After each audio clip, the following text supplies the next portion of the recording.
நன்றி உள்ள இருதயத்தோடு உம்மை துதிக்கிறோம், ஸ்தோத்திரிக்கிறோம், ஸ்தோத்திரிக்கிறோம், ஸ்தோத்திரிக்கிறோம், ஸ்தோத்திரிக்கிறோம், ஸ்தோத்திரிக்கிறோம், ஸ்தோத்திரிக்கிறோம், ஸ்தோத்திரிக்கிறோம், ஸ்தோத்திரிக்கிறோம். உடைய கிருபை இரக்கங்களுக்காய் ஸ்தோத்திரம், உடைய கிருபை இரக்கங்களுக்காய் ஸ்தோத்திரம், உடைய கிருபை இரக்கங்களுக்காய் ஸ்தோத்திரம். ஆண்டவரே, நன்றி நிறைந்த இருதயத்தோடு உம்மை துதிக்கிறோம், ஸ்தோத்திரிக்கிறோம், ஸ்தோத்திரிக்கிறோம், ஸ்தோத்திரிக்கிறோம், ஸ்தோத்திரிக்கிறோம், ஸ்தோத்திரிக்கிறோம், ஸ்தோத்திரிக்கிறோம், ஸ்தோத்திரிக்கிறோம், ஸ்தோத்திரிக்கிறோம், ஸ்தோத்திரிக்கிறோம், ஸ்தோத்திரிக்கிறோம். இயேசுவே உமக்கு ஸ்தோத்திரம், ஸ்தோத்திரம், ஸ்தோத்திரம், ஸ்தோத்திரம், ஸ்தோத்திரம், ஸ்தோத்திரம், ஸ்தோத்திரம். எங்களை நேசிக்கிற நல்ல பிதாவே, இந்த வேத பாட கூட்டத்துக்காய் உமக்கு ஸ்தோத்திரம். உடைய பிள்ளைகளாகி நாங்கள் ஆண்டவரே உடைய சமூகத்திலே கூடி வரும்படி தேவரீர் பாராட்டின கிருபைக்காய் உமக்கு நாங்கள் நன்றி செலுத்துகிறோம். இந்த வேத பாட கூட்டத்தை பொறுப்படுத்திக் கொள்ளும், தொடக்க முதல் முடிவு பரியந்தம் நீர் வழி நடத்துவீராக. இருக்கிற எல்லா டெக்னிக்கல் ப்ராப்ளத்தை இயேசுவின் நாமத்தினால நாங்கள் கட்டுகிறோம். ஆண்டவரே, நீர் எங்கள் நடுவில் கிரியை செய்ய வேண்டுமாய் ஜெபிக்கிறோம், நீர் எங்களுக்கு உதவி செய்ய வேண்டுமாய் ஜெபிக்கிறோம். விசேஷமா ஆண்டவரே, தூரத்தில் நீண்ட நேரத்தின் வழியாக இணைந்திருக்கிற தம்முடைய பிள்ளைகளுக்கு தடை இல்லாமல் இந்த வேத பாட கூட்ட ஒளிபரப்பு செய்யப்பட பரிசுத்த ஆவியானவர் உதவி செய்ய வேண்டுமாய் ஜெபிக்கிறோம். உடைய திருநாமத்தை மகிமைப்படுத்தும் ஆசீர்வதியும். இயேசுவின் மூலம் ஜெபங்களை நல்ல பிதாவே, ஆமென். என்னை நடத்தும் இயேசுநாதா உமக்கு நன்றி ஐயா என்கிற பாடலை நாம் பாடுவோம்.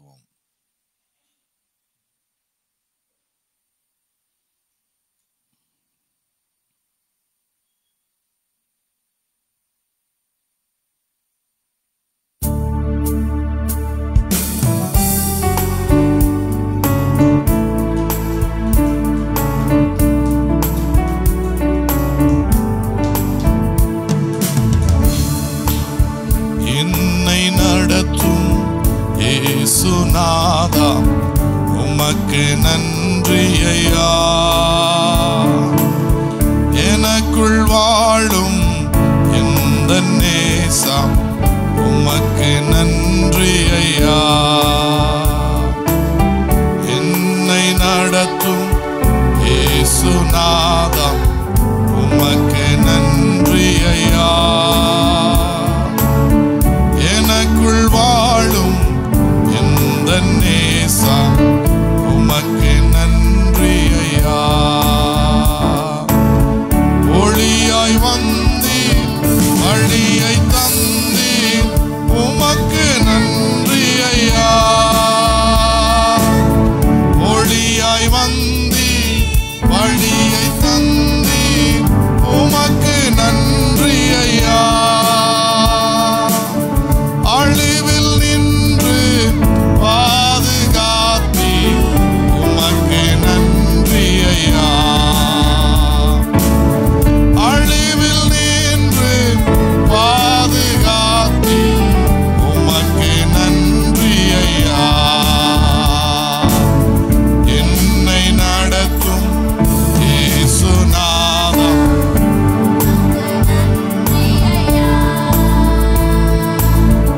எனக்குள் வாழும் இந்த நேசா உமக்கு நன்றி ஐயா.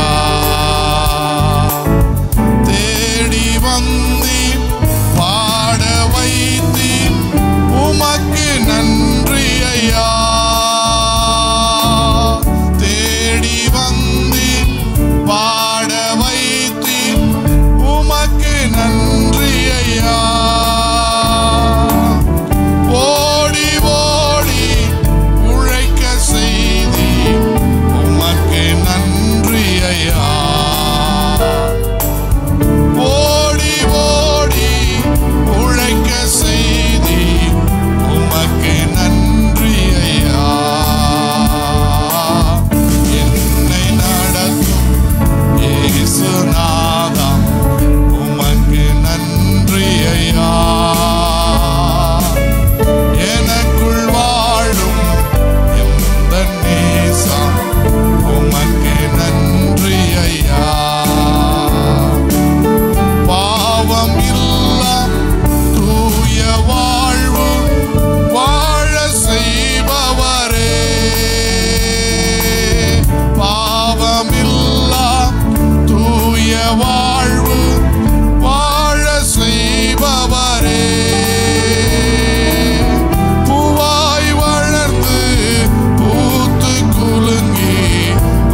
நல்கிய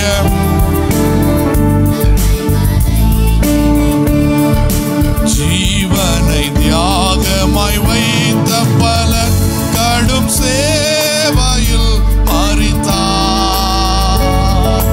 ஜீவனை தியாகமாய் வைத்தே பல கடும் சேவையில் மரித்தார். சேர்ந்து வந்து சேவை புரிந்து சோர்ந்திடாது நிற்போம். சோர்ந்திடாது நிற்போம். சேர்ந்து வந்து சேவை புரிந்து சோர்ந்திடாது நிற்போம். சோர்ந்திடாது நிற்போம். நன்றியால் பாடிடுவோம். நன்றியால் பாடிடுவோம். நல்லவர் இயேசு நல்கிய எல்லா நன்மைகளை நினைத்து. நல்லவர் இயேசு நல்கிய எல்லா நன்மைகளை நினைத்து. அழைக்கப்பட்டோரே நீர் உன்னத அழைப்பினை அறிந்தே வந்திடுவீர். அழைக்கப்பட்டோரே நீர் உன்னத அழைப்பினை அறிந்தே வந்திடுவீர். அளவில்லா திருவாக்கம் இதனை அவனியோ கழிப்பீர். அவனியோ கழிப்பீர். அளவில்லா திருவாக்கம் இதனை அவனியோ கழிப்பீர். அவனியோ கழிப்பீர். நன்றியால் பாடிடுவோம். நன்றியால் பாடிடுவோம். நல்லவர் இயேசு நல்கிய எல்லா நன்மைகளை நினைந்து. நல்லவர் இயேசு நல்கிய எல்லா நன்மைகளை நினைந்து. கர்த்தருடைய பரிசுத்த நாமத்திற்கு மகிமை உண்டாகட்டும். இந்த நாளிலும் நாம் தியானித்துக் கொண்டிருக்கிற யோவான் சுவிசேஷத்துக்கு நேராய் நம்முடைய வேதத்தை திருப்பிக் கொள்ளலாம். அப்போஸ்தலனாகிய யோவான் எழுதின சுவிசேஷத்தினுடைய 1வது அதிகாரம். நாம் கடந்த நாட்களிலே வெளிச்சத்தை குறித்து பார்த்தோம். தேவன் ஒளியாக இருக்கிறார். நமக்குள்ளே அவருடைய ஒளியை என்ன பண்ணுறாரு? தருகிறார். நம்மை பிரகாசிக்க வைப்பதற்காக, நம்முடைய வாழ்க்கையை பிரகாசிக்க வைப்பதற்காக, நமக்குள்ள ஜீவனை உண்டு பண்ணும்படியாக கர்த்தர் அந்த ஒளியை நமக்கு என்ன பண்ணியிருக்கிறாரு? பகிர்ந்து கொடுத்திருக்கிறார். God has established his light upon us so that we will be shining for him. நாம் அவருக்காக பிரகாசிக்க வேண்டும் என்பதற்காக தேவன் நமக்கு ஒளியை அளவில்லாமல் தந்திருக்கிறார். இப்பொழுது நாம் 14வது வசனத்திலிருந்து வாசிக்க போகிறோம். அந்த ஒளியை நாம் எப்படி நம்முடைய வாழ்க்கையில் பிரகாசிக்க வைக்க முடியும்? 13வது வசனம் வரைக்குமே அந்த ஒளி எப்படி நமக்கு கொடுக்கப்பட்டிருக்கிறது? கிறிஸ்துவை விசுவாசிக்கும் பொழுது, கிறிஸ்து நமக்குள்ளே வரும்போது அந்த ஒளி நமக்கு என்ன பண்ணுது? வருகிறது என்று நம்ம பார்க்கிறோம். அவருக்குள் ஜீவன் இருந்தது. அந்த ஜீவன் எப்படி இருந்தது? மனுஷருக்கு எப்படி இருந்தது? ஒளியாக இருந்தது. எந்த மனுஷனையும் பிரகாசிக்க வைக்க முடியும். இயேசு கிறிஸ்து ஒரு மனுஷனுக்குள்ளே வந்துட்டா எந்த மனுஷனையும் அவரால் என்ன பண்ண முடியும்? பிரகாசிக்க வைக்க முடியும். அவன் இந்த உலகத்தில் எப்பேற்பட்ட மனுஷனாக இருந்தாலும் சரி, எப்பேற்பட்ட மோசமான வாழ்க்கை வாழ்கிறவனாக இருந்தாலும் சரி, எவ்வளவு அருவருக்கப்படத்தக்க மனுஷனாக இருந்தாலும் சரி, ஒரு மனுஷனுக்குள்ளே கிறிஸ்து வருவார் என்றால், ஒரு மனுஷனுக்குள்ளே இயேசு வருவார் என்றால், அவனை நிச்சயமாய் தேவன் என்ன பண்ண வைப்பார்? பிரகாசிக்க வைக்க வல்லமை உள்ளவராக இருக்கிறார். அடுத்தது நம்ம 14வது வசனத்தை வாசிப்போம். அந்த வார்த்தை மாம்சமானது. எந்த வார்த்தை? 1வது வசனத்திலே வாசிக்கிற வார்த்தை. எந்த வார்த்தை? 1வது வசனத்திலே வாசிக்கிற வார்த்தை. அந்த வார்த்தை மாம்சமாகி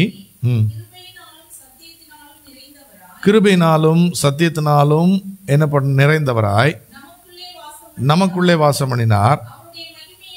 அவருடைய மகிமை கண்டோம். அது பிதாவுக்கு ஒரே பேரானவருடைய மகிமையை போல என்ன பண்ணது? இருந்தது. இப்ப பிதாவினுடைய மகிமையை போல மகிமை கிறிஸ்துவனிடத்தில் இருந்தது. எப்படி இந்த மகிமை உண்டாச்சு? எப்பொழுது இந்த மகிமை அவருக்கு கிடைச்சது? அந்த வார்த்தை என்னவா மாறிச்சு? மாம்சமாய் மாறின போது மகிமை என்ன பண்ணுச்சு? உண்டாச்சு. இன்னைக்கு நமக்குள்ளேயும் தேவனுடைய மகிமை உண்டாக வேண்டும் என்றால் எதுதான் மகிமையை கொடுக்க முடியும்? தேவனுடைய மகிமை என்பது எது? தேவனுடைய வார்த்தை, தேவனுடைய வசனம் தான் தேவனுடைய மகிமை. தேவனுடைய வேதம் தான் தேவனுடைய மகிமை. வாசிங்க ஓசியாவினுடைய புஸ்தகம்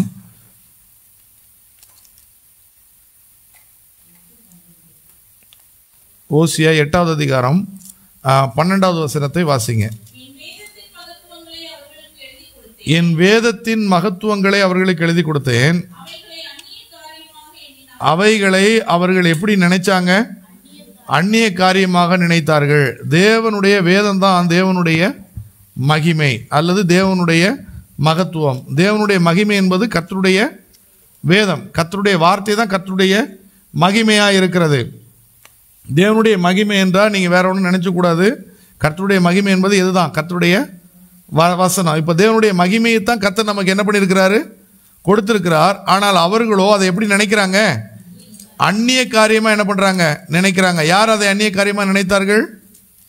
இஸ்ரவேல் ஜனங்கள் தேவன் தம்முடைய வேதத்தை கொடுத்த போது அவர்கள் அந்த தேவனுடைய வேதத்தை எப்படி நினைச்சாங்க? அந்நிய காரியமாக நினைச்சார்கள். இப்போ கிறிஸ்துவுக்குள்ளே உண்டான தேவ மகிமை எப்படி வந்தது தெரியுமா? அந்த வார்த்தை என்னவா மாறிச்சு? மாம்சமாய் மாறினது. எப்படி அந்த வார்த்தை மாம்சமாய் மாறினது? நம்ம அதுக்கு 13வது வசனத்துல வாசிக்கிறோம். வாசிங்க யோவான் 1:10. ரத்தத்தினாலாவது. இப்ப கிறிஸ்துவை ஏற்றுக்கொண்டவர்கள் எல்லாம் எப்படி கிடையாது? ரத்தத்தினாலே அல்ல, மாம்ச சித்தத்தினால் அல்ல, புருஷனுடைய சித்தத்தினாலே என்ன பண்ணல? இப்ப இந்த உலகத்துல ஒரு மனுஷன் அல்லது ஒரு பிள்ளை வேண்டும் என்றால் இது எல்லாமே இன்வால்வ் ஆகணும். எதெல்லாம் இன்வால்வ் ஆகணும்? மாம்ச சித்தம் வேணும், மாம்ச சித்தம் வேணும், அடுத்தது என்ன வேணும்? புருஷனுடைய சித்தம் வேணும், அடுத்தது என்ன வேணும்? ரத்தமும் இன்வால்வ் ஆகணும். மாம்ச சித்தம் என்பது நம்முடைய சரீரத்திலே உண்டாகிற ஆசை, இச்சை, அதுதான் என்னது? மாம்ச சித்தம். ஒரு பிள்ளை உருவாகணும்னா மாம்சத்தில் என்ன உண்டாகணும்? ஒரு ஆசை உண்டாகணும் அல்லது இச்சை உண்டாகணும். அதற்கான ஒரு எதிர்பார்ப்பு எதில் உண்டாகணும்? நம்முடைய மாம்சத்தில் உண்டாகணும். அடுத்தது என்ன வேணும்? ரத்த சித்தமும் என்ன பண்ணணும்? ஆமாம், ரத்தமும் இன்வால்வ் ஆகணும். அதுதான் நம்ம என்ன பண்ணுறோம்? ஒரு குழந்தை உருவாகிறதுக்கு, கரு உருவாகிறதுக்கான மூலக்கூறுகள் எதுதான்? ரத்தம். அடுத்தது ஒரு புருஷனுக்கு என்ன வேணும்? இது யாருக்கு சித்தம் வேணும்? ஒரு புருஷனுடைய சித்தம். இது மூணும் இன்வால்வ் ஆகும் போது தான் இந்த உலகத்தில் என்ன பிறக்க முடியும்? குழந்தை பிறக்க முடியும். ஆனால் கிறிஸ்துவுக்குள்ளே நம்ம எப்படி பிறக்கிறோம்?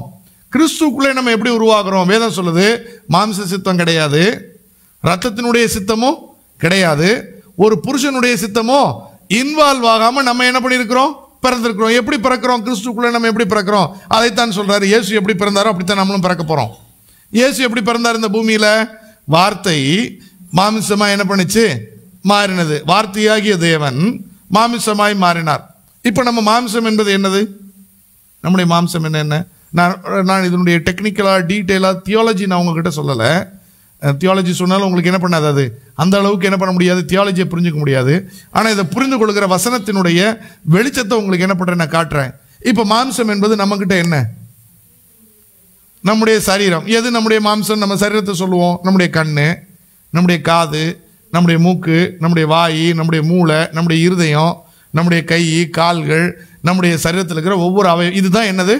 சரீரம். இப்போ இயேசு கிறிஸ்துவினுடைய சரீரம் எதனால உண்டாயிருந்ததா? எப்படி உண்டாயிருந்தது? வார்த்தையினால உண்டாச்சு. வார்த்தை அவருடைய சரீரமா என்ன பண்ணுச்சு? மாறுச்சு. இப்போ நமக்கெல்லாம் கை, காது, மூக்கு இல்லாமல் இருக்கிறோமா? ஆல்ரெடி இருக்கிறோமா? நம்ம எல்லாரும் கை, கால், மூக்கு இல்லாமல் இருக்கிறோமா? இல்லை. எல்லாருக்குமே எல்லாமே என்ன பண்ணுது? மாமிசம் ஆல்ரெடி இருக்கு. இப்போ நம்மக்கிட்ட என்ன இருக்கு? மாமிசம் ஆல்ரெடி இருக்கு. இப்போ நம்மக்கிட்ட மாம்சம் இருக்கு. ஆனால் கிறிஸ்துவினுடைய பிறப்பு எப்படி இருந்தது? ஆண்டவர் சொல்றாரு, தேவதூதன் மரியாளை பார்த்து சொல்றாரு, மரியாளே பயப்படாதே, பரிசுத்த ஆவி உண்மையில என்ன பண்ணும்? நிழலிடும். அப்பொழுது உன்னுடைய கரு என்ன பண்ணும்? உண்டாகும். இப்ப இயேசு கிறிஸ்து என்கிற கரு எப்படி உருவானாரு மரியாள் வயிற்றுக்குள்ள? மாம்ச ரத்தத்தினால, புருஷ ரத்தத்தினால என்ன பண்ணல, உண்டாகல. எக்ஸ் குரோமோசோம் ஒய் குரோமோசோம்னால அவர் என்ன பண்ணல, உண்டாகல. அவர் எப்படி உருவானாரு? பரிசுத்த ஆவி அவருக்குள்ள என்ன பண்ணுச்சு, மரியாள் மேல நிழலிட்டது. பரிசுத்த ஆவி என்பது என்னது? தேவனுடைய வசனம், தேவனுடைய வார்த்தை அவளுடைய கருவுல என்ன பண்ணப்பட்டுச்சு, வைக்கப்பட்டுச்சு. கர்த்தருடைய வார்த்தை மரியாளினுடைய கருவுல உள்ள வந்துச்சு. இப்போ உருவாகும் போதே எப்படித்தான் உருவானாரு? இப்போ உருவாகும் போதே இயேசு எப்படி உருவானாரு? வார்த்தையாவே வசனமாவே உருவாயிட்டாரு. பட் நம்ம எல்லாம் எப்படி உருவானோம்? வாசிங்க 51வது சங்கீதம் 5வது வசனத்தை வாசிங்க.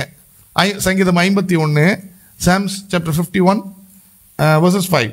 Psalm 51:5. நான் துர்க்குணத்தில் உருவானேன். நான் எப்படி உருவானேன்? இப்ப இயேசு எப்படி உருவானாரு? இயேசு துர்க்குணத்தில் உருவானாரா?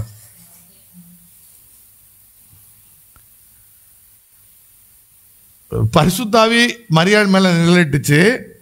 வார்த்தை என்ன பண்ணுச்சு, அவருக்குள்ள உருவாச்சு. ஆனா நம்ம எப்படி உருவானோம்னு வேதம் சொல்லுது. எப்படி உருவானோமா? நம்ம எல்லாரும் துர்க்குணத்துல உருவானோம். என் தாய் என்னை எப்படி கற்பந்தரித்தாள்? பாவத்தில். அதனால தான் நமக்கு பிறக்கும் போதே எண்ணத்தோட பிறக்கிறோம். நம்ம எல்லாரும் பாவியாவே பிறக்கிறோம். நம்ம எல்லாம் ஏன் பாவியா பிறக்கிறோம் அப்படின்னா, நான் உருவானதே எதுல தான்? பாவத்துல தான் உருவானேன். அதனால தான் பிறந்த உடனேவே கீழ்ப்படிய முடியல. பிறந்த குழந்தைக்கு எந்த அப்பா அம்மாவது நீ கீழ்ப்படியாதன்னு சொல்லி கொடுத்துருக்குறோமா? சொல்லுங்க, யாராவது சொல்லி தருவாங்களா? நீ யார் சொன்னாலும் யார் சொல்ற பேச்சும் கேட்கக்கூடாது, அடங்காம இருக்கணும் அப்படின்னு யாராவது சொல்லி தருவாங்களா? சொல்லி தர மாட்டாங்க. ஆனா நம்ம என்ன பண்றோம்? சொல்ற பேச்சு ஒரு பேச்சு என்ன பண்றது கிடையாது, கேட்கறது கிடையாது. எப்படி? ஏன் கேட்கறது இல்ல? அடி வாங்குறோம். ஏன் அடி வாங்குறோம்? ஏன் அடி வாங்குறீங்க நீங்க வீட்டுல?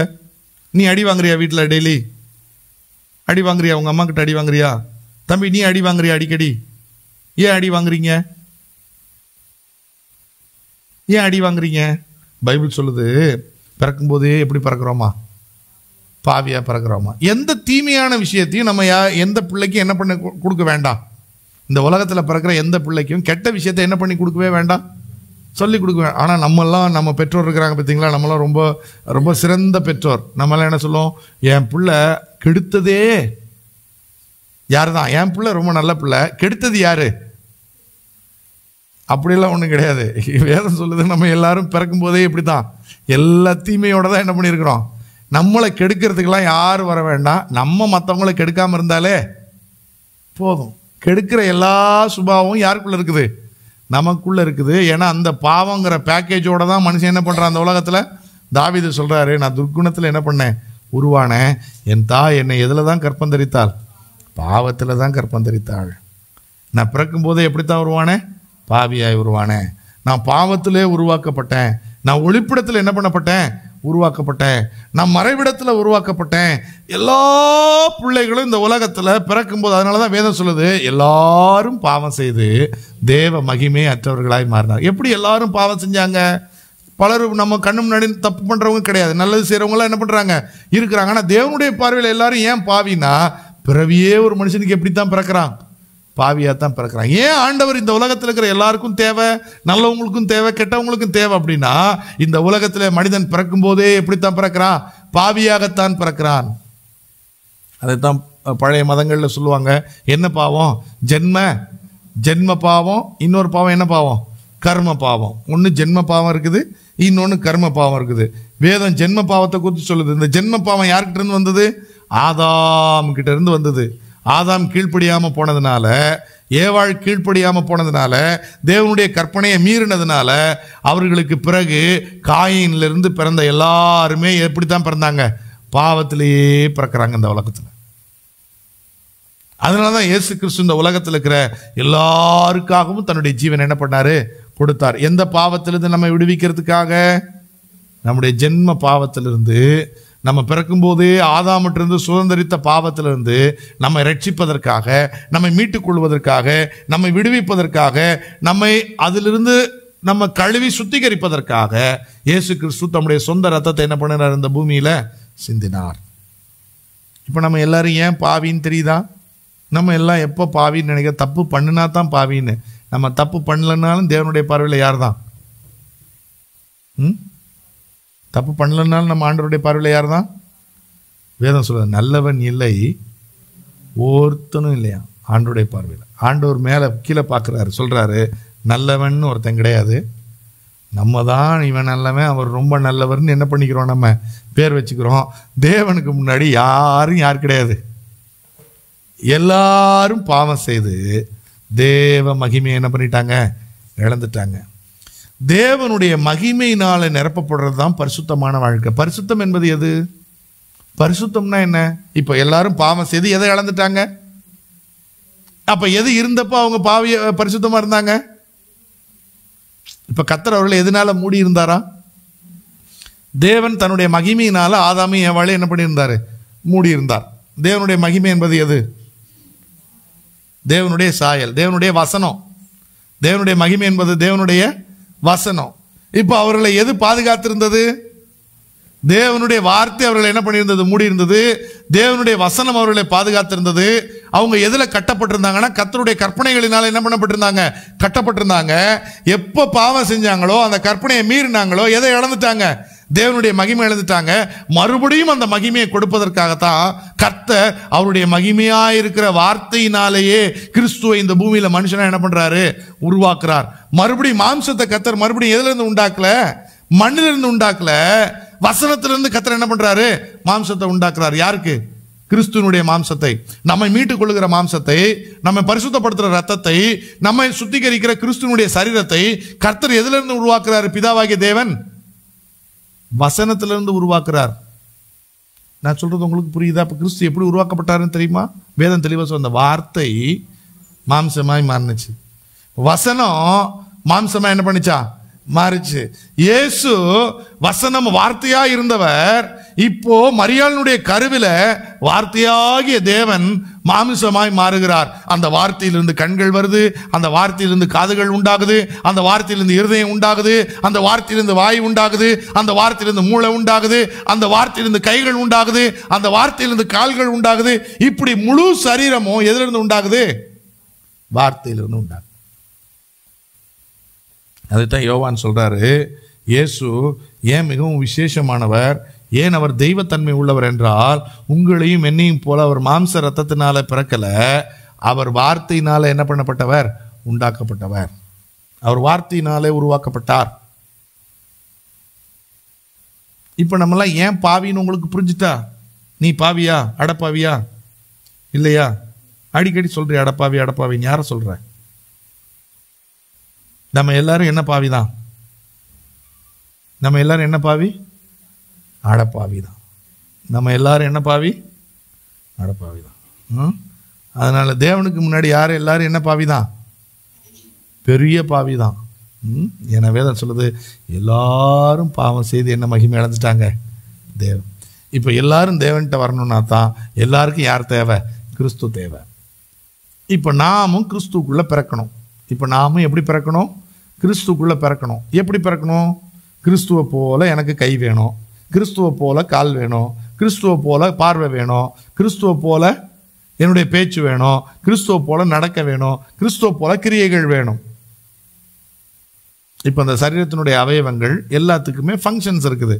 இந்த ஃபங்க்ஷன்ஸ் இப்போ எதுபடி மாறணும்? இப்போ நம்முடைய வாழ்க்கையிலும் எது மாம்சமாக மாறணும்? இப்போ வார்த்தை மாம்சமாக நமக்குள்ள மாறணும். இப்போதான் தேவ மகிமையினாலே நம்ம நிரப்பப்படுவோம். மறுபடியும் தேவ மகிமையை இழந்து போன தேவ மகிமையை மனுஷன் பெற்றுக்கொள்றதுக்கான வழி என்ன? ஆதாமும் ஏவாளும் இழந்து போன அந்த தேவனுடைய மகிமையை மறுபடியும் விசுவாசிகளாக இருக்கிற கிறிஸ்துவை விசுவாசிக்கிற நம்ம எப்படி அந்த மகிமையை பெற்றுக்கொள்ள முடியும்? இப்போ மறுபடியும் எங்கே போகணும்? அந்த தோட்டத்துக்குள்ள என்ன பண்ணணும்? போகணும். ஏன்னா ஜீவ விருட்சத்தினுடைய கனி எங்கே தான் இருக்குது? இன்னும் அந்த தோட்டத்தில் தான் இருக்குது. கர்த்தர் அதை என்ன பண்ணி வச்சிருக்கிறாரு? பாதுகாத்து வச்சிருக்கிறாரு. வாசிங்களேன், ஆதியாகமம் 2வது அதிகாரம் கடைசி வசனத்தை வாசிங்களேன்.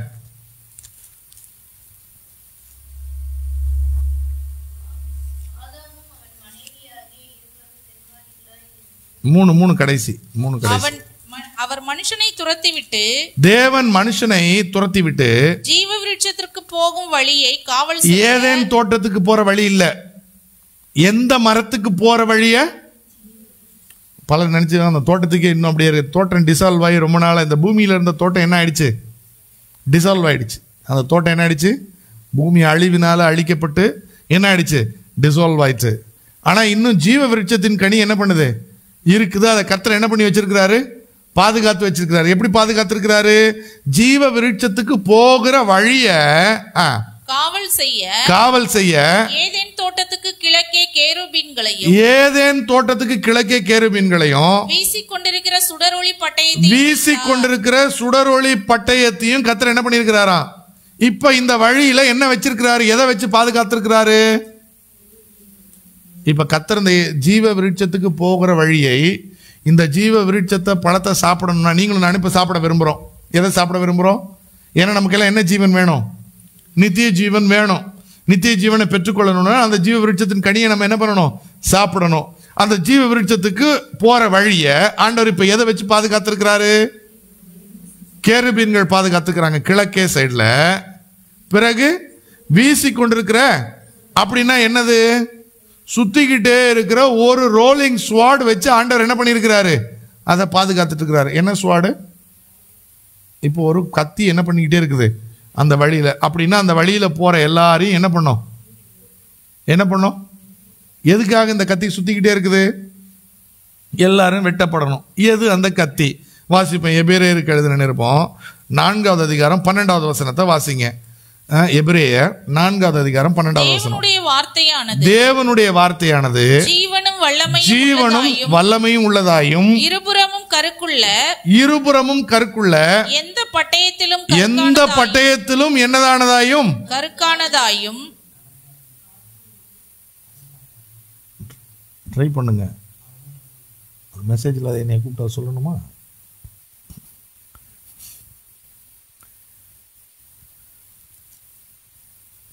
இப்ப தேவனுடைய வார்த்தை எப்படிப்பட்டதா இருக்குது?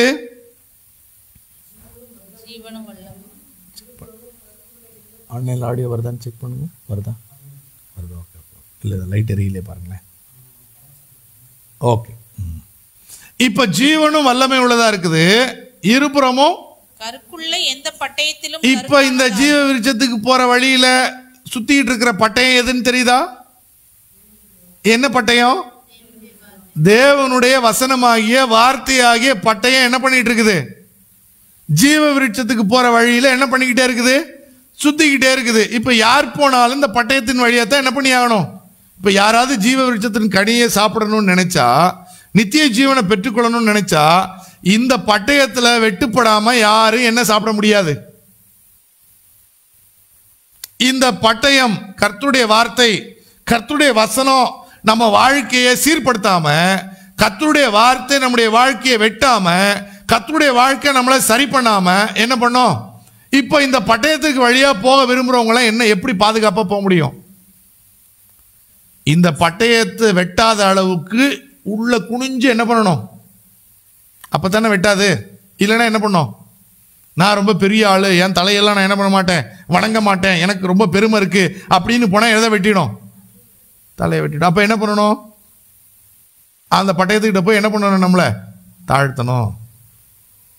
நான் ரொம்ப அகலமான ஆளு, நான் இவ்வளோ நல்லா சாப்பிட்டு குண்டா இருப்பேன், என்ன பண்ணும்? எக்ஸஸா இருக்கிறது என்ன பண்ணும்? அந்த பட்டயம் வெட்டும். அதைத்தான் இயேசு கிறிஸ்து ரொம்ப தெளிவா சொல்றாரு. வாசிங்க, மத்தேயு எழுதின சுவிசேஷம் 7வது அதிகாரம் 13வது வசனத்தை வாசிங்களேன். 13 இடுக்கமான வாசல் வழியாய் உட்பிரவேசியுங்கள். இடுக்கமான வாசல் வழியாய் உட்பிரவேசியுங்கள். 14வது வசனம்.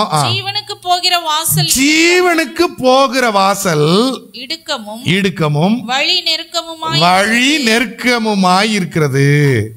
இப்ப புரிஞ்சுச்சா? இப்ப இந்த வாசல், நித்திய ஜீவனுக்கு போற வாசல் எப்படி இருக்குன்னு இயேசு சொன்ன வாசல், ஆதியாகமத்துல பாதுகாக்கப்பட்டு வச்சிருக்கிற வாசல் அல்லது வழி. என்ன வழி? ஜீவனுக்கு போகிற வழி. அந்த வழி எப்படி இருக்குது? இடுக்கமா இருக்கு, நெருக்கமா இருக்கு. ஏன் இது இடுக்கமும் நெருக்கம்? எதை வச்சு ஆண்டவர் இடுக்கி நெருக்கி வச்சிருக்கிறாரு? வீசி கொண்டிருக்கிற பட்டயத்தை வச்சு என்ன பண்ணி வச்சிருக்கிறாரு? இப்ப இந்த வழியை நெருக்கி வச்சிருக்கிறது எது? நீங்க பார்த்துருக்கீங்களா? இப்போ இது அந்த சைடு ஒரு கத்தி வச்சிருக்காங்க, இந்த சைடு ஒரு கத்தி வச்சிருக்காங்க. இதுக்கு உள்ள போகணும் அப்படின்னா எப்படி போகணும்? ஒருத்தர் ரொம்ப. இப்ப இதைத்தான் கர்த்தர் நித்திய ஜீவனுக்கு போகிற வாசல்ல வச்சு என்ன பண்ணியிருக்கிறாரு? பாதுகாத்திருக்கிறாரு. அதைத்தான் இயேசு கிறிஸ்து விளக்குறாரு. ஜீவனுக்கு போற வாசல், இடுக்கமான வாசல் வழியா உட்பிரவேசிக்க என்ன பண்ணுங்க, நம்ம யாருமே அது வழியா போக என்ன பண்ண மாட்டோம். நம்ம எல்லாருக்கும் எந்த வழிதான் ரொம்ப பிடிக்கும்? ஒரு சின்ன பாதை இருக்கு, நெருக்கமா இருக்கும், பயங்கர டிராபிக்கா இருக்கும், கல்லு முள்ளும் பள்ளமா இருக்கும். அந்த வழியில பக்கத்துல ஒரு நல்ல பெரிய அகலமான ரோடு இருக்குது. எதுல போவோம்?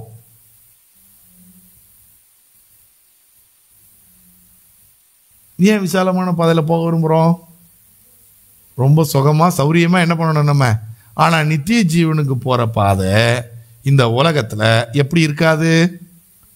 நம்ம என்ன நினைக்கிறோம், இந்த உலகத்துல இருக்கிற பைபாஸ் மாதிரி, டோல் ரோடு மாதிரி நம்ம என்ன பண்ணணும்னு நினைக்கிறோம், சர்ன்னு போயிடணும், வேகமா போயிடணும், எந்த டிஸ்டர்பன்ஸ் இல்லாம போயிடணும், டிராபிக் ஆகி எங்கேயும் நின்றக்கூடாது. இப்போ இந்த நித்திய ஜீவனுக்கு போகிற வழிய குறுக்கிறது என்ன? எதுதான் குறுக்கி வச்சிருக்கு? வீசிக்கொண்டிருக்கிற பட்டயம். எது வீசிக்கொண்டிருக்கிற பட்டயம்? தேவனுடைய வார்த்தையாகிய வசனமாகிய வீசிக்கொண்டிருக்கிற சுடரொளி பட்டயம். இது எந்த அளவுக்கு வெட்டுமா? எது வரைக்கும் வெட்டும்? தேவனுடைய வார்த்தை எப்படி இருக்கு? ஜீவனும் வல்லமை உள்ளதுமா இருக்குது. என்ன செய்யுமா? இருபுறமும் கருக்குள்ள எந்த பட்டயத்தை காட்டிலும் கூர்மையானதா என்ன பண்ணுதான்? எது? சர்ஜிக்கல் நைஃபை விட ஷார்ப்பான நைஃப் எதுதான்? நம்ம இந்த உலகத்தில் இருக்கிற நைஃப்லயே ஷார்ப்பான நைஃப் எதுதான்? Surgical knife. ஆனா சர்ஜிக்கல் நைஃபை விட ஷார்ப்பான நைஃப் தான் எது? தேவனுடைய வார்த்தை. இது எந்தெல்லாம் கூட்டம்? ஆத்துமாவையும். நம்பர் 1 எங்க ஸ்டார்ட் பண்ணுது? இந்த உலகத்தில் இருக்கிற பட்டயம் முதல்ல எதை வெட்டும்? ஆனா இந்த பட்டயம் ஃபர்ஸ்ட் எங்க இருந்து ஸ்டார்ட் பண்ணும்? ஆத்துமாவை ஸ்டார்ட் பண்ணும். ஆத்துமா என்பது எது? நம்முடைய உணர்வுகள், நம்முடைய சிந்தனை, நம்முடைய எண்ணங்கள், நம்முடைய நோக்கம், நம்முடைய எல்லா திட்டம், இதெல்லாம் உருவாகிற இடம் தான் எது? ஆத்துமா. இப்ப முதல்ல இது எதை வெட்டுது? ஆத்துமாவை வெட்டுது. நேரா உள்ள போய் ஆத்துமாவில் என்ன பண்ணுது? கிரியை செய்யுது. ஆத்துமாவை நோண்டுது. ஆத்துமாக்குள்ள என்ன பண்ணுது? வேலை செய்யுது.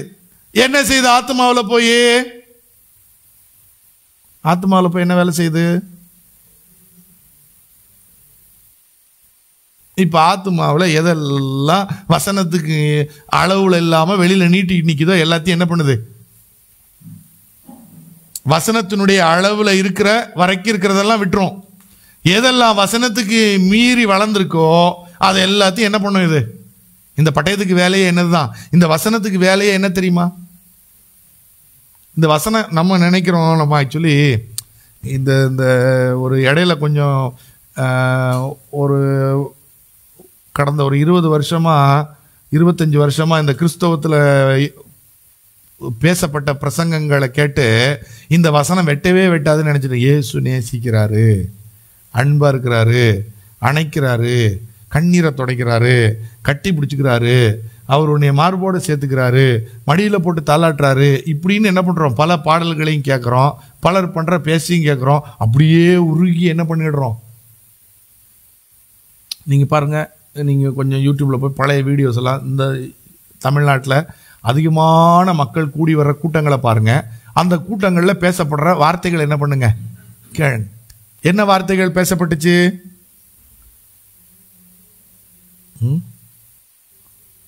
கலங்காதே மனமே. இது கேட்கும்போது எப்படி இருக்கும்?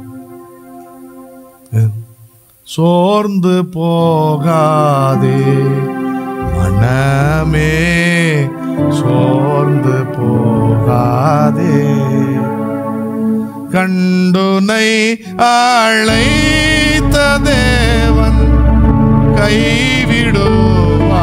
எங்கேயுமே வெட்டல இந்த பாட்டு, எங்கேயுமே என்ன பண்ணல, இந்த வார்த்தை எங்கேயுமே என்ன பண்ணல. எப்படி இருந்தது?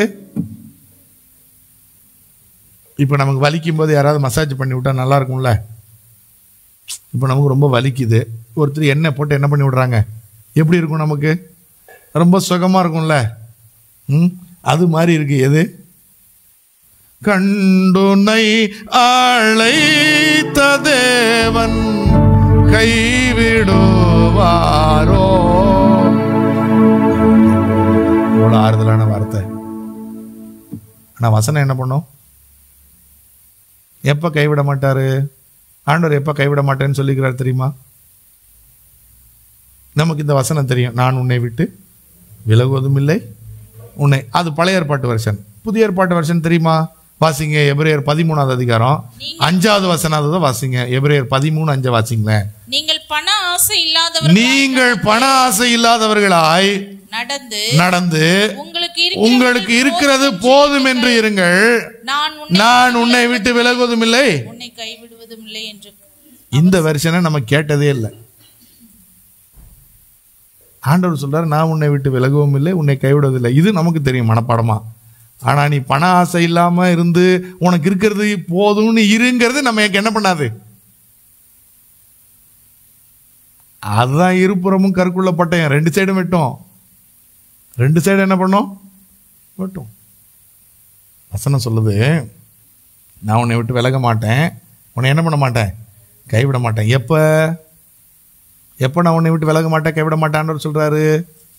நீ பண ஆசை இல்லாம உனக்கு இருக்கிறது போதும் என்று என்ன பண்ணுங்க இருந்தனா, நான் உன்னை விட்டு என்ன பண்ண மாட்டேன்.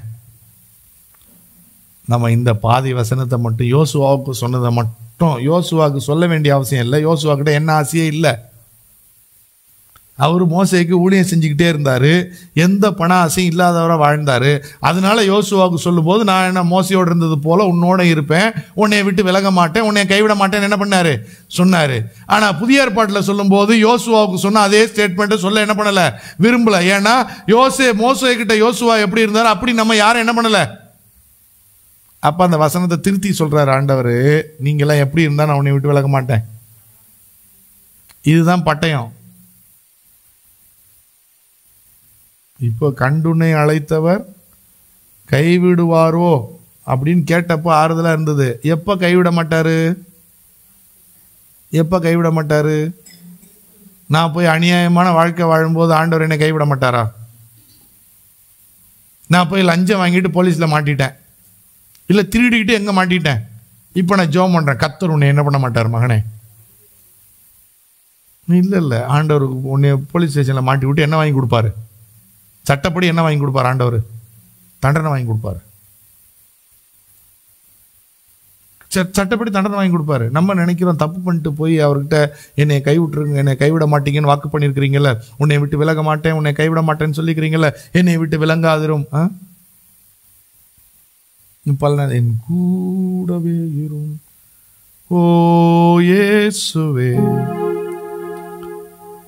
அப்படின்னா உடனே அவர் என்ன பண்ணிடுவார்? இல்லை, புதிய ஏற்பாட்டில் வசனமே வேற, வசனத்தினுடைய டைமென்ஷனே வேற, வசனத்தை ஆண்டவர் நமக்கு புரிய வைக்கிற விதமே வேற. எப்படி சொல்றாரு அப்படின்னா, புதிய ஏற்பாட்டில் நித்திய ஜீவனை சுதந்திரிக்கிற விரும்புகிற நம்ம எல்லாரும் அந்த பட்டயத்தின் வழியாக இடுக்கமான வழியாத்தான் என்ன பண்ணணும், நம்ம உட்பிரவேசிக்கணும். ஏன்னா ஜீவனுக்கு போகிற வாசல் வழி எப்படி இருக்கு? இடுக்கமாயும் நெருக்கமாயும் என்ன பண்ணுது இருக்கு. அதை கண்டுபிடிக்கிறவர்களே சிலர். அதை கண்டுபிடிக்கிறவங்க யாரு? கண்டுபிடிக்கிறவங்க சிலர். நம்மளையும் உடனே நம்ம சபையில் இருக்கிற எல்லாரும் அதை கண்டுபிடிச்சிட்டாங்கன்னு நினைக்காதீங்க.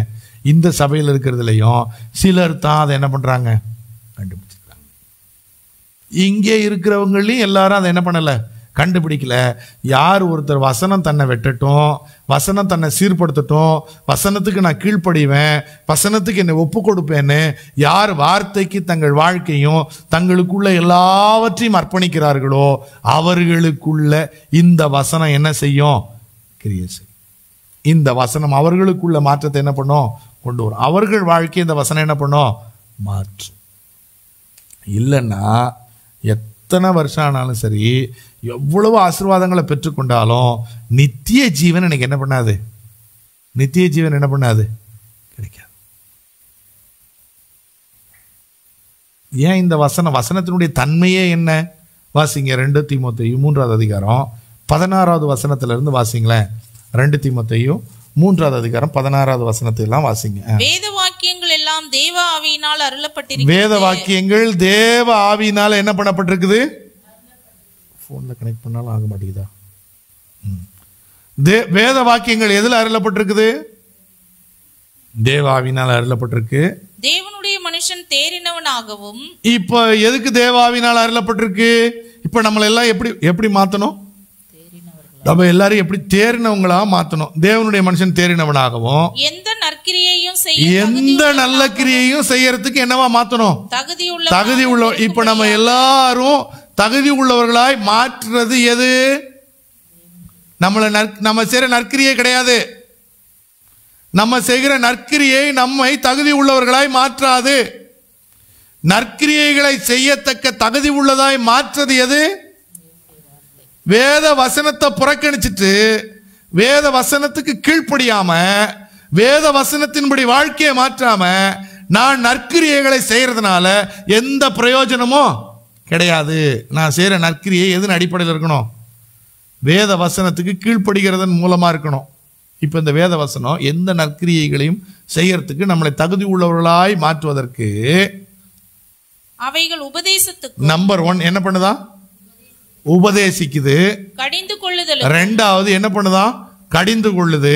சீர்திருத்தலுக்கும் சீர்படுத்துதல். நீதியை படிப்பிக்குதல். பிரயோஜனம் உள்ளவைகளாய். இப்ப இந்த பட்டயம் எப்படி எல்லாம் என்னென்ன மாதிரி வெட்டுது? உபதேசம் வெட்டுது, கடிந்து கொண்டு வெட்டுது, சீர்திருத்தி வெட்டுது, நீதியை சொல்லி கொடுத்து வெட்டுது. இந்த ஸ்வாடோட ஃபங்க்ஷன்ஸ், இந்த ஸ்வாடோட தன்மை, இந்த வசனத்தோட இந்த பட்டயத்தோட இந்த வீசிக்கொண்டிருக்கிற சுடரொளி பட்டயத்தோட தன்மை என்னன்னா உபதேசிக்கும். அடுத்தது என்ன பண்ணும்? உபதேசத்துக்கு கீழ்ப்படியலன்னா என்ன பண்ணும்? கடிந்து கொள்ளும். அடுத்தது கடிந்து கொண்டு என்ன பண்ணும்? சீர்படுத்தும். சீர்படுத்தி என்ன பண்ணும்? நீதியை சொல்லித்தரும். இந்த வசனம் என்னத்தை செய்ய என்ன பண்ண? இப்பதான் நான் நற்கிரியை செய்ய தகுதி உள்ளவனா என்ன பண்ணுவேன்? வெட்டப்படணும், கடிந்து கொள்ளப்படணும், சீர்திருத்தப்படணும், நீதியை கற்றுக்கொண்ட பிறகு இப்ப நான் யாரா மாறுறேன்?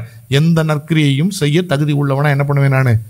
இதுதான் இந்த வசனத்தினுடைய ஃபங்க்ஷன், இந்த பட்டயத்தினுடைய ஃபங்க்ஷன். இப்ப நித்திய ஜீவனை சுதந்திரிக்க விரும்புகிற எல்லாரும் இப்ப எந்த பட்டயத்தின் வழியா வெட்டணும்? எந்த பட்டயம் வெட்டணும்? எப்படியெல்லாம் இந்த பட்டயம் நம்மளை வெட்டுது? உபதேசிக்குது, உபதேசங்கிற வெட்டு, கடிந்து கொள்ளுதல்ங்கிற வெட்டு, சீர்திருத்தலுங்கிற வெட்டு, நீதிங்கிற வெட்டு. இதெல்லாம் நம்ம வாழ்க்கையில் வெட்டுது. கை நீளமாக போகும்போது கையை என்ன பண்ணுது? வெட்டுது. கண்ணு நீளமாக போகும்போது கண்ணை வெட்டுது. காது தேவையில்லாத கேட்க போகும்போது காதை என்ன பண்ணுது? வெட்டுது. வாய் தேவையில்லாத பேசும்போது வாயை வெட்டுது. இருதயம் தேவையில்லாத சிந்திக்கும் போது இருதயத்தை வெட்டுது. கால்கள் தேவையில்லாத இடங்களுக்கு போகும்போது கால்களை வெட்டுது. இப்படி நம்முடைய அவயவங்களை சரீரத்தை என்ன பண்ணுது? பாவம் நிறைஞ்ச அந்த சரீரத்தை வெட்டுறது தான் யாருடைய வேலை? வசனத்தோட வேலை. நம்ம இந்த வசனம் மருந்து போடுன்னு நினச்சிக்கிட்டு இருக்கிறோம். வேதம் சொல்லுது வசனம் என்ன பண்ணுமா? வெட்டுமா. ஆனால் பயப்பட வேண்டாம், இது நல்ல ஸ்டிரைல்டான நைஃப் தான். இது வெட்டுறதுனால ஏற்படுற காயத்தை அதுவே என்ன பண்ணிடும்? எதுவே ஆத்திடும். அவர் தமது வசனத்தை அனுப்பி அவர்களை என்ன பண்ணுவாராம்? இப்போ யார் குணமாக்குறது? அதனால தான் ஆண்டவர் சொல்ற, நானே காயப்படுத்தி நானே என்ன கட்டுவேன்? காயம் கட்டுவேன். இப்போ இந்த வசனம் ஏற்படுத்துகிற காயத்தை எதுவே ஆற்றிடும்? வசனமே ஆற்றிடும். இது ஒரு மெடிக்கேட்டட் நைஃப் தான். இது மெடிக்கேட்டட் நைஃப். எப்படி? அது ஏற்படுத்துகிற காயத்தை அதுவே என்ன பண்ணிடும்? ஆற்றிடும். ஆனால் என்னை நற்கிரியைகளை செய்ய தகுதி உள்ளவனா என்ன பண்ணும்? இது மாற்றும். எதுக்கு தகுதி உள்ளவனா மாற்றுது? நற்கிரியைகளை செய்ய தகுதி உள்ளவனா என்னை மாற்றுகிறது இந்த வசனம், இந்த வார்த்தை, தேவனுடைய வசனம், நான் கேட்கிற சத்தியம், இந்த உபதேசங்கள். இது என்னை எப்படி மாற்றுதுன்னா நல்ல கிரியைகள் செய்யறதுக்கு தகுதி உள்ளவனமாக்குது. அப்போ எது சரியான வசனம்னு நம்ம புரிஞ்சுக்கணும்னா, எந்த பிரசங்கம், எந்த வார்த்தை என்னை நல்ல கிரியைகள் செய்வதற்காக வழி நடத்துதோ அதுதான் கர்த்தருடைய வசனம்.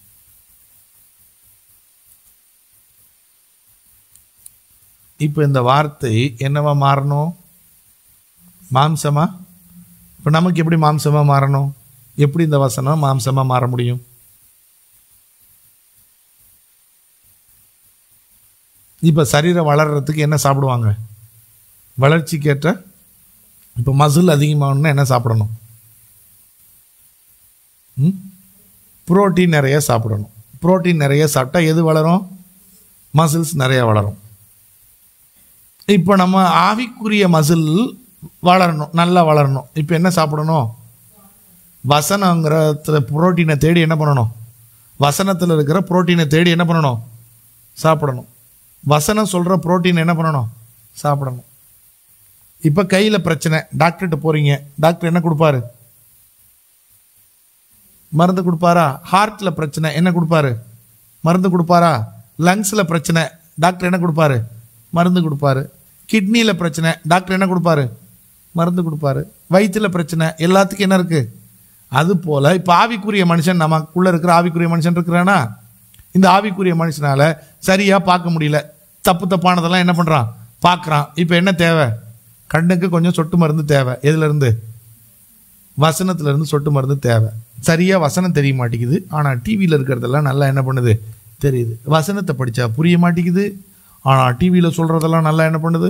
புரியுது. சினிமா எந்த லாங்குவேஜில் பார்த்தாலும் புரியுது. எது?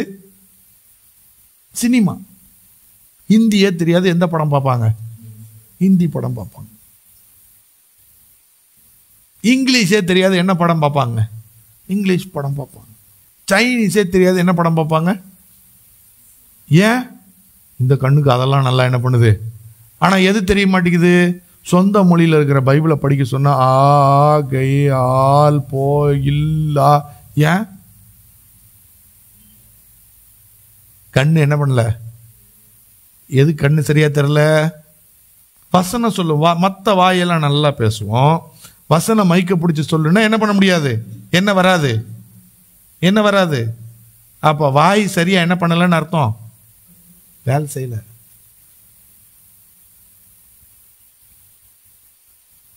வாய் என்ன பண்ணல? போ. வாய் சரியா என்ன செய்யல? வேலை செய்யல. இப்ப அந்த கத்தி எடுத்து என்ன பண்ணணும்? வாயை என்ன பண்ணணும்? வெட்டணும். இப்ப கண்ணு தெரியலன்னு டாக்டர்கிட்ட போறோம், என்ன செய்வாங்க? என்ன பண்ணுவாங்க? இப்போ எனக்கு கேட்ராக்ட் வந்துட்டு, ஒரு லேயர் என்ன பண்ணிடுச்சு? கண்ணை என்ன பண்ணிடுச்சு? மறைச்சிருச்சு. இப்போ ஒரு லேயர் என்ன பண்ணிடுச்சு? கேட்ராக்ட் வந்து எதை மறைச்சிட்டு? என்னோட ரெட்டினா மேலே ஒரு லேயர் ஆயிட்டு என்னுடைய பார்வை என்ன பண்ணிடுச்சு? அது பாதிச்சிச்சு. இப்போ என்ன பண்ணுவோம்? டாக்டர்கிட்ட போனோடனே ஒரு சர்ஜரி பண்ணுவாங்க. என்ன சர்ஜரி பண்ணுவாங்க? கத்தி பயன்படுத்தப்படுதா? இப்போ பார்வை சரியாக்குறதுக்கு என்ன பயன்படுத்தப்படுது? கத்தி பயன்படுத்தப்படுது. அந்த லேயரை வெளியில் எடுத்துட்டு அதுக்கு பதிலாக வேற ஒரு லென்ஸ் என்ன பண்ணுவாங்க? உள்ள வைப்பாங்க. இப்போ பார்வை எப்படி தெரியுது? வசனம் அதை தான் செய்யுது. இப்போ ஆண்டவரே நான் தீமையானதை பார்க்குறேன், ஆண்டவர் இப்போ என்ன பண்ணுறாரு? கண்ணை என்ன பண்ணுறாரு? ஒரு சர்ஜரி பண்ணுறாரு. எதுக்கு சர்ஜரி பண்ணுது? இந்த பட்டயம் சர்ஜரி பண்ணுது. இந்த வசனம் சொல்லி கொடுக்குது எதை பார்க்கணும், எதெல்லாம் என்ன பண்ணக்கூடாது. இப்போ பிரச்சனை எதில்? நான் ரொம்ப இன்ட்ரெஸ்டாக பார்க்குறதுல இருக்குது பிரச்சனை. இப்போ வசனம் சொல்லுது இன்ட்ரெஸ்டாக சாப்பிட்றதெல்லாம் என்ன பண்ணக்கூடாது. இப்போ கொஞ்சம் நாளைக்கு மீனே என்ன பண்ணக்கூடாது? சாப்பிடக்கூடாது. பிரான் என்ன பண்ணக்கூடாது? சாப்பிடக்கூடாது. கருவாடு என்ன பண்ணக்கூடாது? சாப்பிடக்கூடாது. ஏன்? உடம்பு சரியாகணும்னா இது என்ன பண்ணக்கூடாது? இது சாப்பிட்டா என்ன ஆகும்? உடம்பு இன்னும் மோசமாக என்ன பண்ணிடும்? இப்போ என்ன பண்ணணும்? நான் உடம்பு ஆரோக்கியம் நல்லா இருக்கணும்னு என்ன பண்ணுவோம்? நம்ம இப்போ சர்க்கரை சாப்பிடக்கூடாதுன்னு என்ன பண்ண மாட்டோம்? ஸ்வீட் இருக்கும், ஆசையாக இருக்கும். சிலர் இருக்கிறாங்க எதுக்கு என்ன பண்ணாதவங்க, அடங்காதவங்க என்ன பண்ணுவாங்க? இஷ்டத்துக்கு சாப்பிடுவாங்க. ஆனால் ஆரோக்கியத்துக்கு மேலே கவனமாக இருக்கிறவங்க என்ன பண்ண மாட்டாங்க? சிலர் சுகர் வருமேன்னு நினைச்சா என்ன பண்ண மாட்டாங்க? 60 வயசுக்கு மேலே என்ன வந்துடும்? சுகர் வந்துடும். அதனால நம்ம சர்க்கரையை என்ன பண்ணக்கூடாது? சாப்பிடக்கூடாது. சிலர் சர்க்கரை அரை சர்க்கரை போடுங்க, ஏன் உங்களுக்கு சுகரா? இல்லை வந்துடக்கூடாதுங்கிறதுக்காக கவனமாக என்ன பண்ணுறேன் நான். இப்போ என்ன பண்ணுறோம்? நம்ம செய்கிறோமா? இப்போ பைபிள் சொல்லுது இதை தான் நீ பார்த்து கெட்டு போகிற, இதை என்ன பண்ணாத, நீனு பார்க்காத, இனிமேல் என்ன பண்ணக்கூடாது, இதை இந்த சம்பவங்களை இது தீமையை உண்டாக்கும். சீரியல் என்ன பண்ணாதீங்க? பார்க்காதீங்க. வெப் சீரிஸ் என்ன பண்ணாதீங்க? பார்க்காதீங்க. யூடியூப்பில் முன்னாடி டிவியில் சீரியல் பார்த்தாங்க, இப்போ எல்லாம் எதில் பார்த்துட்டு இருக்கிறாங்க? ஃபோனில் பார்த்துட்டு இருக்கிறாங்க. என்ன பண்ணாத, பார்க்காத. எதை கெடுக்கும்? அது உன் பார்வையை கெடுக்கும். எதை பார்வையை கெடுக்கும்? நீ இதுக்கப்புறம் பார்க்குற விதத்தை அது என்ன பண்ணிடும்? கெடுத்துடும். முன்னாடி பார்த்த மாதிரி பார்க்க மாட்டேன். இப்போ எல்லாத்தையும் தப்பாகவே பார்ப்பேன், எல்லாத்தையும் குற்றமாகவே பார்ப்பேன், எல்லாத்தையும் சந்தேக கண்ணோட பார்ப்பேன். காரணம் என்ன? நீ பார்த்த சீரியல் எதை கெடுத்துருச்சு? இப்போ உன் பார்வையை கெடுத்துருச்சு, உன் பார்வையை மங்களாக்கிடுச்சு. இப்போ உனக்கு கேட்ராக்ட் வந்துருச்சு. நீ இப்போ பார்க்குறதெல்லாம் எப்படி பார்க்குற? ஏன் முன்னாடி இல்லாத பிரச்சனை இப்போ குடும்பத்துக்குள்ளே வந்துச்சு? முன்னாடி இல்லாத சந்தேகம் ஏன் இப்போ வந்துச்சு? முன்னாடி இல்லாத எண்ணங்கள் ஏன் இப்போ வருது? ஏன் இப்போ எல்லாரையும் குற்றமாக பார்க்குறோம்? பார்க்குறவனெல்லாம் திருடுறவனாவே பார்க்குறோம். ஏன் பார்க்குறவனெல்லாம் எதையாவது தூக்கிட்டு போயிடுவானானே பார்க்குறோம். ஏன் நம்ம பொருள் ரொம்ப கவனமாக வச்சுக்கணும்னு நினைக்கிறோம்? எதை பார்த்ததுனால? நிறையா எதை பார்த்தோம்? நிறைய தேவையில்லாத பார்த்தோம். தேவையில்லாத நியூஸை பார்த்துக்கிட்டே இருங்க. அதுக்கு பிறகு உங்கள் மேலேயே உங்களுக்கு பயம் வந்துடும். உங்களை சுற்றி இருக்கிறவங்க உங்களை கொலை பண்ணிவிடுவாங்களோ, நம்மளை கற்பழிச்சிருவாங்களோ, நம்மளை கடத்திட்டு போயிடுவாங்களோ, கழுத்தில் கத்தியை வச்சுருவாங்களோ, பர்ஸை திருடிடுவானோ, மொபைலை திருடிடுவானோ, பேகை கட் பண்ணி எடுத்துருவானோ, இப்படிங்கிற பயத்தோடையே இந்த உலகத்தை என்ன பண்ணுவோம்? பார்ப்போமா? ஏன் நியூஸை நீங்கள் ஒரு நாள் நியூஸை சிலர் பாருங்கள், நியூஸை பார்த்துக்கிட்டே இருப்பாங்க. எப்போ பார்த்தாலும் நியூஸ் பார்த்துட்டே இருப்பாங்க. வெளியில் வரும்போது சேஃபாகவே அவங்க என்ன பண்ண மாட்டாங்க, பாதுகாப்பாகவே நினைக்க மாட்டாங்க. காரணம் என்ன? இப்போ வசனம் சொல்லுது, இதெல்லாம் என்ன பண்ணாத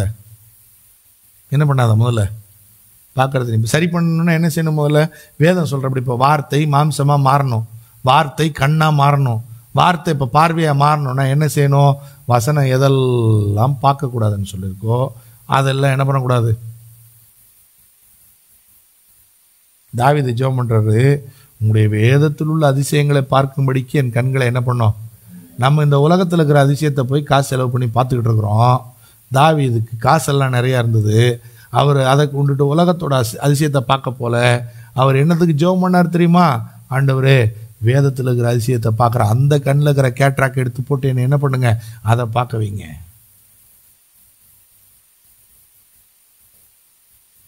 ஏன்னா இந்த கண்ணினால உலகத்தில் இருக்கிற எல்லா அதிசயத்தை பார்த்துட்டு நான் நரகத்துக்கு போகிறத விட இந்த அதிசயங்கள் எல்லாம் பார்க்காம குருடனாவே கடைசி வரைக்கும் இந்த உலகத்தில் வாழ்ந்துட்டு நித்திய ஜீவனை பார்க்குற பாக்கியம் எனக்கு கிடைச்சாலே,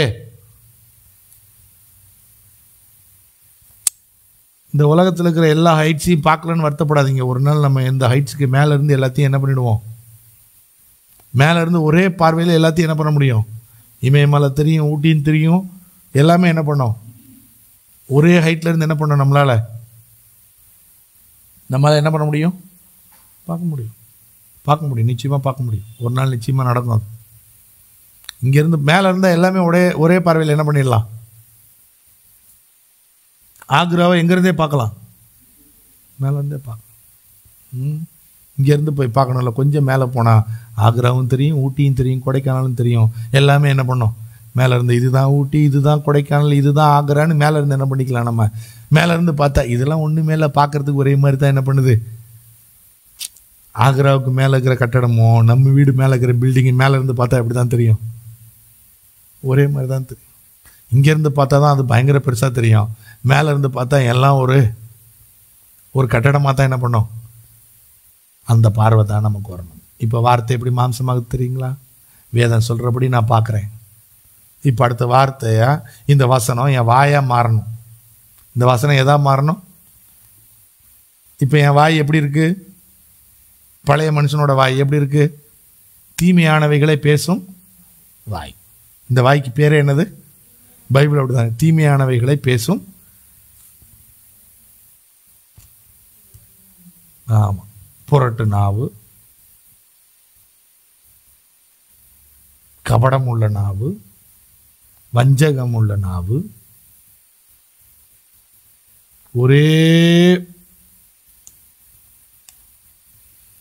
ஒரே ஒரு இடத்துல தான் சத்திய உதடுன்னு என்ன பண்ணியிருக்கு? சொல்லியிருக்கு. மற்றது எல்லாமே நிறைய பேர் என்ன பண்ணியிருக்கு? ஏன்னா இந்த வாய் இந்த பூமியில் எப்படி இருக்குது? இப்போ இந்த வாய் மாம்சமாக, இந்த வாயாகிய மாம்சம் வார்த்தையாக என்ன பண்ணணும்? வசனம் வாயாக மாறணும்னா இப்போ என் வாயில் எது இருக்கணும்? வார்த்தை என் இருதயத்தை விட்டு என்ன பண்ணக்கூடாது? வாயை விட்டு என்ன பண்ணக்கூடாது? நீங்கக்கூடாது. இப்போ வசனத்தில் தேடணும். இந்த வசனத்தை என் வாயாக என்ன பண்ணணும்? நான் மாற்றணும். இப்போ வாயாக மாற்றுறேன். நான் முன்னாடி பேசுகிற மாதிரி பேச்சை முதல்ல என்ன பண்ணி நிப்பாட்டிட்டு இப்போ எதை பேசணும்? இப்போ பெந்தெகோஸ்தே நாளில் 120 பேர் இருந்தாங்களா? 120 பேர் இருந்தாங்களா? எங்கே இருந்தாங்க? ஒரு மாடி மேலே இருந்தாங்களா? 10 நாள் என்ன பேசிக்கிட்டு இருந்தாங்க? இஷ்டத்துக்கு கண்ட கதை என்ன பண்ணிட்டு இருந்திருக்கிறாங்க?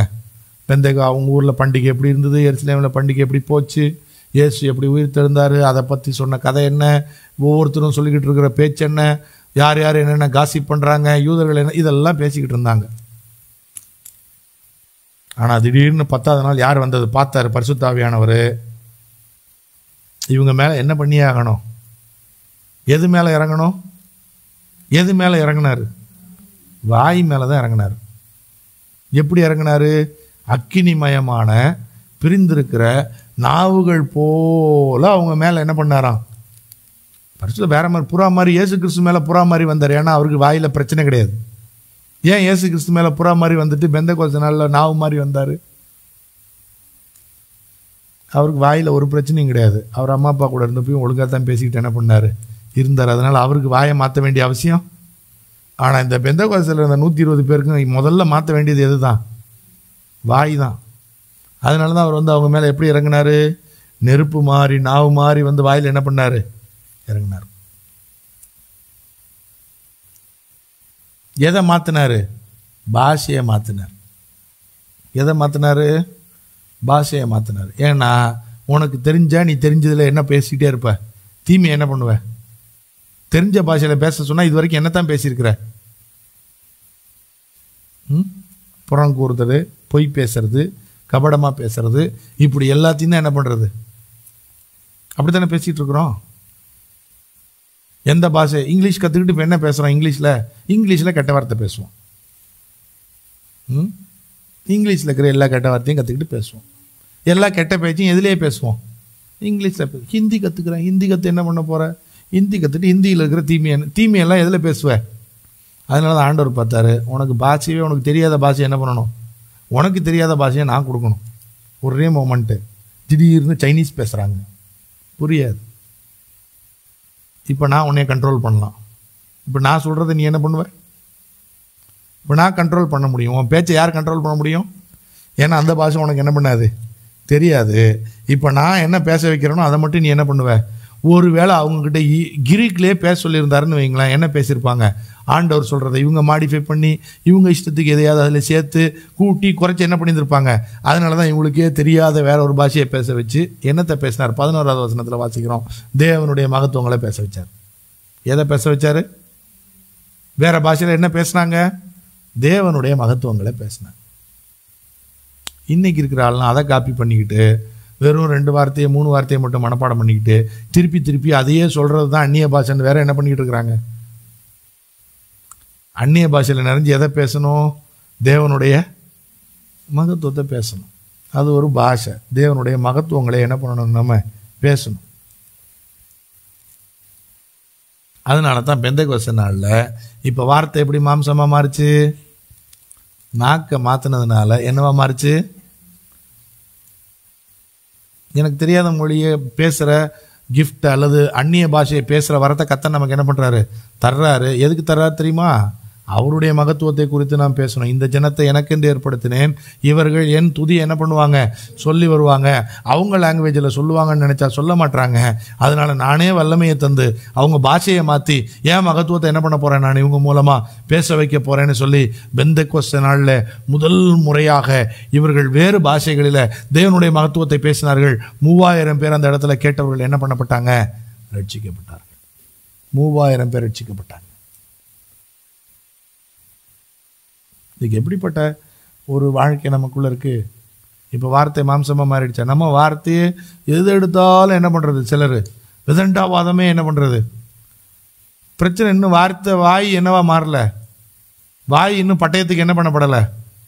இப்போ யாருடைய பேச்சாவது விதண்டாவாதமாகவே இருக்குன்னு வைங்களேன், அவங்களோட புரிஞ்சுக்கிறது இந்த வாயை இன்னும் என்ன பண்ணலை, பட்டயத்துக்கு கொடுத்து விருத்த சேதனை என்ன பண்ணலை, பட்டயத்தை வச்சு வாயில் என்ன பண்ணலை, வாயை பட்டயத்துக்கு ஒப்பு கொடுங்க. வசனம் வெட்டுட்டும் வாயை. கோவம் வந்துட்டா சிலருக்கு என்ன பேசுகிறோன்னே என்ன பண்ணாது, இஷ்டத்துக்கு என்ன பண்ணுறது. இன்னும் வாயை எங்கே கொடுக்கல, பட்டயத்தில் கொடுக்கல. என்ன வேணும், வாயை எதுக்கு ஒப்பு கொடுக்கல, பட்டயத்துக்கு ஒப்பு கொடுக்கல. சிலருக்கு கை கட்டுப்பாடாகவே இருக்க மாட்டேங்குதா, கையை எதுக்கு ஒப்பு கொடுக்கணும், எது வெட்டணும், வசனம் கையை வெட்டணும். இன்னும் அந்த இடத்துக்கு போகாமலே இருக்க முடியல, எப்படியாவது போயிடுறேன் அப்படின்னா காலை எதில் வெட்டணும்? பட்டயம் வெட்டணும். நம்ம சொல்கிறதுனாலாம் யாருக்கும் என்ன பண்ண முடியாது? யார் வாயையும் நம்ம மாற்ற முடியாது, யார் காதையும் நம்ம மாற்ற முடியாது, யார் கண்ணையும் நம்ம என்ன பண்ண முடியாது?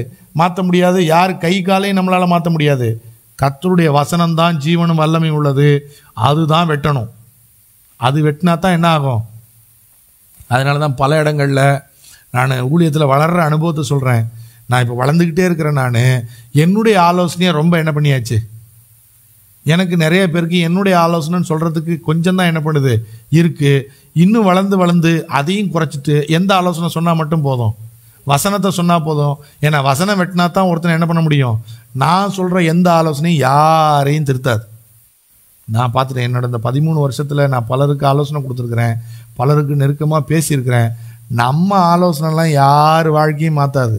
நல்லா கேட்டுப்பாங்க. சூப்பராக சொல்கிறீங்க பாஸ்டர்னு சொல்லிட்டு போய் அவங்க செய்கிறத தான் என்ன பண்ணுவாங்க, செய்வாங்க.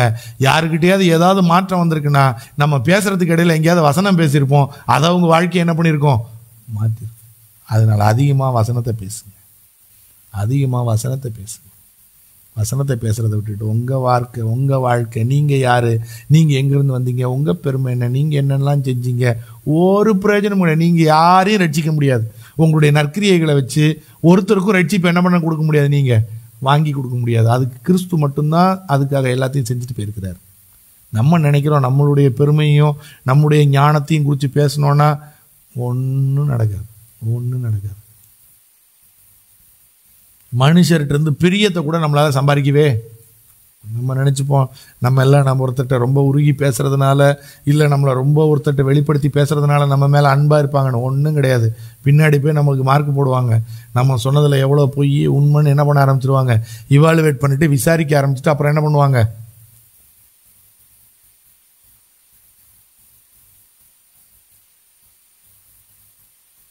எது நம்ம மற்றவங்கள்ட்ட பேசணும்னா எதை தான் பேசணும், வசனத்தை பேசணும், கர்த்தருடைய வார்த்தையை பேசணும். ஏன்னா அதுதான் ஜீவனும் வல்லமையும் உள்ளது.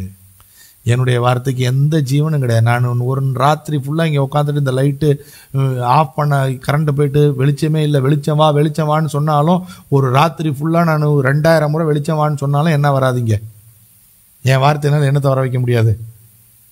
ஆனால் கர்த்தருடைய வார்த்தை வெளிச்சம் உண்டாக கடவுது என்றார்.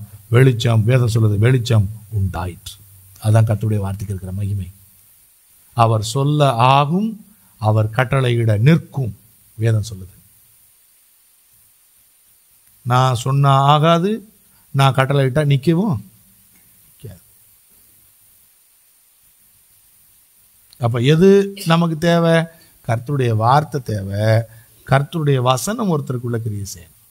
கர்த்தருடைய வசனம் ஒருத்தரை மாற்றணும். கர்த்தருடைய வார்த்தை ஒருத்தருடைய வாழ்க்கையை சரி பண்ணணும். கர்த்தருடைய வசனம் ஒருத்தருடைய கிரியைகளை மாற்றாவிட்டால், வசனம் ஒருத்தரை வெட்டலைன்னா, வசனம் ஒருத்தரை சீர்படுத்தலைன்னா, நீங்களும் நானும் எவ்வளோ பேசினாலும் என்ன ஆகாது. நான்லாம் நாள் கணக்கில் பேசின குடும்பங்கள்லாம் இருக்கிறாங்க. அவங்கெல்லாம் சீர்பட்டுருக்கணுமா, என்னைக்கோ பரலோகத்துக்கு என்ன பண்ணியிருக்கணும். அவங்கக்கிட்ட வருஷ கணக்கில் சொன்ன ஆலோசனையெல்லாம் அவங்க கேட்டு மாறி இருந்தா, என்னைக்கோ தேவதூதனை கூட பெரிய ஆளாக என்ன பண்ணியிருந்திருப்பாங்க, அவங்க மாறி இருந்திருப்பாங்க. இன்னைக்கு வரைக்கும் அப்படிப்பட்ட ஆலோசனை நான் சொன்னதே அவங்களுக்கு ஞாபகத்தில் கூட என்ன பண்ணாது. ஏன்னா கர்த்தருடைய வார்த்தை தான் கிரியை செய்ய வல்லமை உள்ளதாக இருக்கிறது. எதை பேசுங்க? வசனத்தை பேசுங்க, வார்த்தையை பேசுங்க. கர்த்தருடைய வசனம் ஜீவனும் வல்லமை உள்ளதாக இருக்குது. அது மாம்சமாக, கிறிஸ்து எப்படி வார்த்தை மாம்சமாக மாறினதோ, நமக்குள்ளேயும் அந்த வார்த்தை என்னவா மாறணும். அப்பொழுதுதான் ஒருவன் கிறிஸ்துவுக்குள்ளே பிறக்கிறான். அல்லது ஒருவனுக்குள்ளே யார் பிறக்கிறது? கிறிஸ்து பிறக்கிறார். நான் கிறிஸ்துக்குள்ளே அப்போ தான் என்ன பண்ணுறேன், வாழ்கிறேன். எப்போ கிறிஸ்துக்குள்ளே வாழ்கிறேன்? கிறிஸ்துவை போல வசனம் எனக்குள்ளே இருந்தால் தான், வசனத்தின்படியுடைய சரீரம் மாறுச்சுனா தான் நான் யாராக மாறுறேன்? கிறிஸ்து அவனா என்ன பண்ணுறேன்? எப்படி கிறிஸ்தவனா மாறுறது? தண்ணிக்குள்ளே முங்கி ஞானஸ்நானம் எடுத்ததுனாலையோ என் பேரை மாற்றுறதுனாலையோ நான் யாராக மாறிடலை, கிறிஸ்தவனா மாறிடலை. நான் கிறிஸ்தவனா மாறிடலை. எப்போ நான் கிறிஸ்தவனா மாறுறேன்னா, எப்போ கிறிஸ்துவின் வசனம் எனக்குள்ள வந்து என்னை நிறைக்க ஆரம்பிக்குதோ, என்னுடைய அவயவங்கள் எல்லாம் அந்த வசனத்தின்படியான வாழ்க்கைக்காக மாறுதோ, அப்போதான் நான் யாரா மாறுறேன்? கிறிஸ்தவனா என்ன பண்றேன்? நான் இப்போ நான் பூரண கிறிஸ்தவனா கிடையவே கிடையாது, மாறிக்கிட்டு இருக்கிற கிறிஸ்தவன். ஏன்னா நான் கொஞ்சம் தான் என்ன பண்ணியிருக்கிறேன், வசனம் என்னை மாற்றிருக்கு. அந்த அளவுக்கு தான் கிறிஸ்து எனக்குள்ள என்ன பண்ணுறாரு, இருக்கிறார். ஆனால் பவுல் சொல்கிறாரு, கர்த்தராகிய இயேசு கிறிஸ்துவோடு கூட நான் சிலுவையில் அறிந்திருக்கிறேன். இப்போ வாழ்ந்து கொண்டிருக்கிறது நான் அல்ல, இயேசுவே எனக்குள்ளே, நான் அதை நோக்கி ஓடிக்கிட்டு இருக்கிறேன். இயேசு மட்டுமே எனக்குள்ளே வாழணுங்கிற அந்த லக்கை நோக்கி என்ன பண்ணிக்கிட்டு இருக்கிறேன், நான் ஓடிக்கிட்டு இருக்கிறேன். கொஞ்சம் கொஞ்சமாக நான் சிறுகவும் அவர் எனக்குள்ளே பெருகவும் என்ன கொடுத்துட்ருக்கிறேன், நான் இடம் கொடுத்துக்கிட்டு இருக்கிறேன். நான் என்னை வெளியில் தள்ள எவ்வளோ கேப் என்னை வெளியில் தள்ளுறனோ அவ்வளோ யார் உள்ளே வர்றா, இன்னும் எனக்குள்ள நான் இருக்குது. அந்த நானை கொஞ்சம் கொஞ்சமாக என்ன பண்ணிக்கிட்டு இருக்கிறேன், அடையாளம் கண்டுபிடிச்சி வெளியில் தள்ளிக்கிட்டே இருக்கிறேன். அவர் அந்த இடத்துக்குள்ளே வரணும்னு நான் என்ன பண்ணுறேன், விரும்புகிறேன். முற்றிலுமாய் நான் என்னை விட்டு வெளியில் போகணும். கிறிஸ்து எனக்குள்ள என்ன பண்ணணும், வாசம்.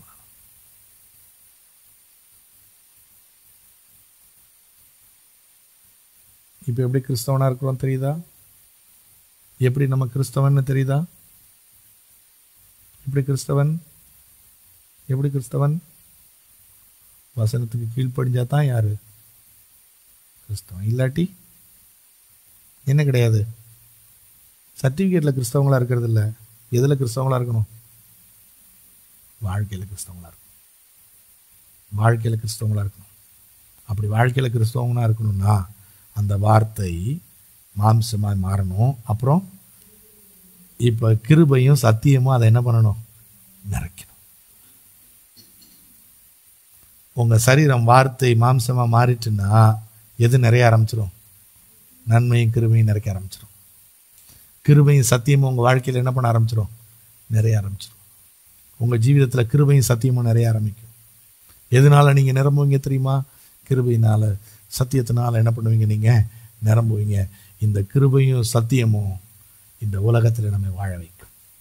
இயேசு எப்படி வாழ்ந்தாரா?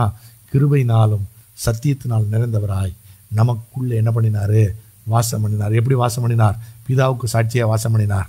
அது போலவே நீங்களும் நானும் இந்த பூமியில் வாழ்வோம். எப்படி வாழ்வோம்? பிதாவுக்கு சாட்சிகளாய், அவருக்கு சாட்சிகளாய் நம்ம வாழ்வோம். எப்படி? இந்த வார்த்தை நமக்குள்ள மாம்சம். இப்போ உங்களுக்கு இந்த வார்த்தை மாம்சமாகிறதுனா என்னன்னு புரிஞ்சுதா? இந்த வசனம் எப்படி நமக்குள்ள மாம்சமாக மாறுதுன்னு புரியுதா? இப்படி இல்லாமல் வசனம் வேற எந்த விதத்துலையும் நமக்குள்ள என்ன செய்ய முடியாது. மனப்பாடம் பண்ணுறதுனால ஒரு பிரயோஜனமும் கிடையாது. பெரிய பிரசங்கத்தை கேட்கறதுனால ஒரு பிரயோஜனமும் கிடையாது. பெரிய பாஸ்டர் பேசுகிறாரு, ஒரு பிரயோஜனமும் கிடையாது. அன்லஸ் இந்த வார்த்தை நமக்குள்ளே மாம்சமாய் மாறி நம்மை கிருபையினாலும் சத்தியத்தினாலும் நிரப்பாவிட்டால் நாம் இந்த உலகத்தில் என்ன பண்ண முடியாது, கிறிஸ்துவுக்கு சாட்சிகளை என்ன பண்ண முடியாது, வாழ முடியாது. அப்படி வாழ்கிற வாழ்க்கைக்கு நம்ம ஒப்புக் கொடுப்போம். கர்த்தர் நம்மை ஆசீர்வதிப்பாராக. கண்களை மூடுவோம், ஜெபிப்போம். பரலோக பிதாவே, நன்றி உள்ள இருதயத்தோடு துதிக்கிறோம். ஆண்டவரே, இந்த வார்த்தை மாம்சமாகி கிருபையினாலும் சத்தியத்தினாலும் நிறைந்தவராய் நமக்குள்ளே எங்களுக்குள்ளே வாசம் பண்ணினவரை போல நாங்களும் ஆண்டவரே வசனத்தினால எங்களுடைய மாம்சங்களை, சரீரங்களை ஆண்டவரே தேவனுக்கு பிரியமான ஜீவ பலிகளாய் ஒப்பு கொடுத்து, அநீதியின் ஆயுதங்களாய் பாவங்களுக்கு அல்லாமல் நீதியின் ஆயுதங்களாய் தேவனுக்கு ஒப்பு கொடுத்த ஆண்டவரே, கிருபையினாலும் சத்தியத்தினாலும் நிரப்பப்பட்டவர்களாய் இந்த உலகத்தில் ஜீவனம் பண்ண வாழ கர்த்தர் எங்கள் ஒவ்வொருவருக்கும் உதவி செய்வீராக. எங்கள் ஒவ்வொருவரையும் ஆசீர்வதியும் வழி நடத்தும். உடைய வசனத்துக்கு எங்களை ஒப்புக் கொடுக்கிறோம். இயேசுவின் மூலம் ஜெபம் கேளு நல்ல பிதாவே. சென் சொல்லும் என் ஆத்துமாவே கர்த்தரை ஸ்தோத்திரி, என் முழு உள்ளமையுடைய பரிசுத்த நாமத்தை ஸ்தோத்திரி. என் ஆத்துமாவே கர்த்தரை ஸ்தோத்திரி, அவர் செய்த சகல உபகாரங்களையும் மறவாதே.